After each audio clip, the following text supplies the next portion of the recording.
One of the things that um, will sound odd to you, but is, I think, a good indicator of just really the idea that folks like Mrs. Bray and I lived through the part of history we're discussing is the AIDS crisis.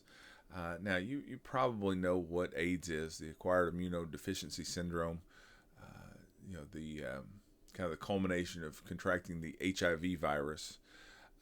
But there's really no kind of understating just how freaked out the country was in the mid to late 1980s and early 90s about AIDS. This was a disease with no cure. It was during the time where I was in middle school and maybe early high school, basically a death sentence. If you knew somebody that had AIDS, that meant that they weren't going to be there for very much longer. Obviously, technology got better, medicine got better, and today it's one of those things. It's a very treatable disease. They can't cure it, but um, there are treatments that can really mask even the virus being in your bloodstream, that sort of thing. And we'll see a little reference to that towards the end of this. But in the 1980s, this was definitely a big deal. You may want to ask your folks, your parents, grandparents, and they'll be able to tell you just kind of how serious this was at the time. Got a little timeline here for you. Kind of the interesting thing is, obviously, with diseases, is there's no real date that you can set for when this thing started. But sometime in the 1970s, researchers believe that the AIDS or the HIV virus entered the United States. HIV is a virus that will morph into AIDS. Basically, it shuts down your immune system. You don't die of AIDS, you die of things you get because your immune system isn't working. And so, probably for years, there are people who are dying of, there's a certain type of pneumonia that becomes closely associated, but people dying from a variety of things, really without explanation, and the explanation probably was that they contracted the HIV virus. 1981 is where you start to see the first cases in the United States being identified as AIDS. Those happen on the coast.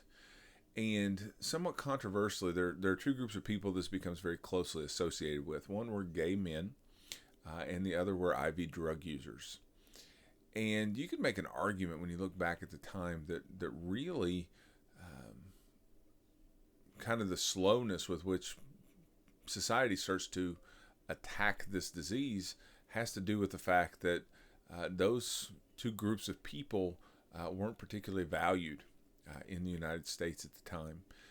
And it wasn't until, and we'll see some of the celebrity cases in a bit, where you started to see people who got this not from behavior that society would have considered questionable, that people started to look and say, okay, we need to take this a little more seriously. You see the name AIDS being used for the first time in medical research in 1982, and like I said, it's just this disorder shuts down your immune system, makes you susceptible to other diseases. 1983, we start to see AIDS showing up in women and in children who weren't obviously IV drug users, and so they start to figure out, okay, there's something going on here. We got to figure out how this is getting transmitted. They identify HIV a year later, and then they figure out that there are a couple of different ways HIV can be transmitted through heterosexual and homosexual sexual activity. Also from mother to child at childbirth, through blood transfusions, pretty much any kind of contact you could come in with bodily fluids and blood was capable of transmitting HIV. 1988, you start to have AIDS education programs. I remember being in late elementary and middle school, and people coming in and talking to us about the virus, what we could do to protect ourselves, how to keep that going. And by 1990, so 10 years after it's discovered, there are 8 million people worldwide living with HIV. So there are some people that become kind of the face of HIV that are celebrities or will become celebrities because of their struggle with the disease. One is a great tennis champion named Arthur Ashe. Arthur Ashe is first African American male to win Wimbledon. Was an excellent tennis player and actually got AIDS from a blood transfusion. It ends up ending his tennis career and ultimately taking his life. He dies from complications with AIDS. But again, he's an example of somebody who wasn't participating in what they would have called risky behavior that ends up getting the disorder. His fame and celebrity lend a platform really for people to start talking about the disorder a little more. He wrote a really good book, his autobiography, where he talks about basically he'd lived with this for several years and it remained hidden, and then he figured out that somebody knew, and so he kind of controls and announces to the world. It's a big shock. Obviously a sportsman that was known pretty worldwide. Here in Indiana, the case of Ryan White, and Ryan White's story is one that's on our college bound list. But Ryan White was a middle school age kid. He had a blood clotting disorder, and he too contracted AIDS from a blood transfusion. And this is a time where people really didn't understand how AIDS was transmitted, and so in his hometown, people were rough. They didn't want him to go to school. They said terrible things to him, to his family. He ends up moving, becomes kind of a celebrity. Moves to a different school where he's much more accepted, but he too will die from complications with AIDS. But this is a child, right? Somebody younger than you guys that are listening to this, that's having to deal with this terrible disease. The photographs that you see here of a man named David Kirby, and with David Kirby, there was a photographer who wanted to document just the devastation that this disease had on the human body. And so there's a very famous series of photographs of David Kirby taken in 1990 that are going to kind of show this journey. The movie Philadelphia, Tom Hanks wins an Academy Award for it. He plays a lawyer who contracts AIDS. And so you start to see in popular media a little more of a discussion, of a portrayal of this kind of disorder. The thing that I remember the most, though, was in 1993.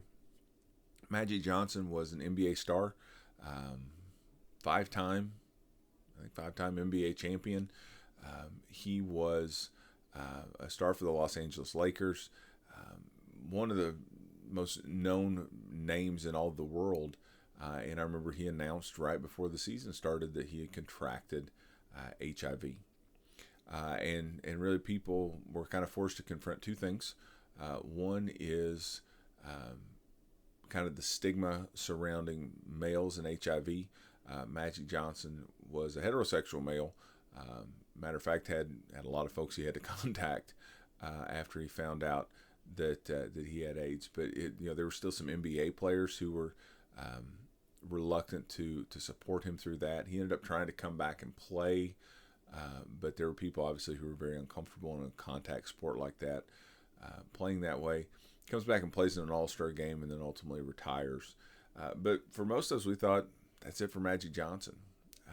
Luckily, when he gets diagnosed with the disorder, we're starting to get treatments for it. There were what they called the AIDS cocktail, a group of 3 drugs kind of that suppressed the virus.